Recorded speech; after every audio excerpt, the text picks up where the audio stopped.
সিবগাতাল্লাহি ওয়া মান আহসানু মিনাল্লাহি সিবগা ওয়া নাহনু লাহু আবিদুন। সবাই বলেন সুবহানাল্লাহ।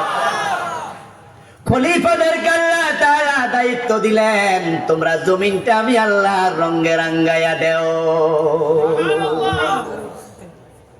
ওয়া মান আহসানু মিনাল্লাহি সিবগা, আল্লাহর চেয়ে সেরা কোন রং আর নাই। তাখাল্লাকু বিআখলাকিল্লাহ, হাদিস।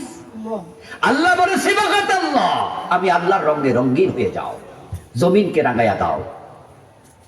আল্লাহর রঙে মসজিদ রঙেছে, এই জন্য মসজিদে আল্লাহ ছাড়া কারো আইন চলে না।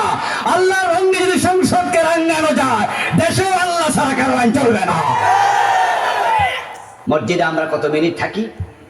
20 মিনিট, 25 মিনিট, আধা ঘন্টা, ঠিক না? সারা দিন মিলে 2 থেকে আড়াই ঘন্টা 5 ওয়াক্ত নামাজে। আমরা যে ফজরের সময় 20 মিনিট থাকি, জোহরের সময় 20 মিনিট 25 মিনিট থাকি, যখন আমরা ঢুকি সবাই কোন পা? কথা বলতে হবে, কোন পা? বের হই কোন পা? দেখেন আমরা সবাই মিলে এক জায়গায় চলে আসছি। রাসূল যেভাবে বলেছেন, তিনি যেভাবে করেছেন সেভাবে।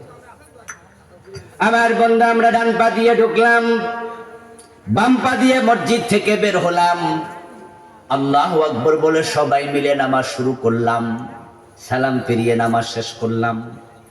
ইমাম যদি ভুল করে, ইমামরও লোকমা দিয়ে সোজা করে দেয়, ঠিক না? আল্লাহ এবং রাসূলের কথার বাইরে মসজিদের 20 মিনিট আমরা চলি না, বরং ইমাম যদি ভুল করে সবাই মিলে আমরা ইমামরে সংশোধন করি। যদি আমরা সংবিধানকে কোরআন বানায়া সংসদে এমপি হইয়া ঢুকতাম, প্রধানমন্ত্রী স্পিকার উল্টা চললে তাকেও লোকমা দিয়ে সোজা করে দিতাম।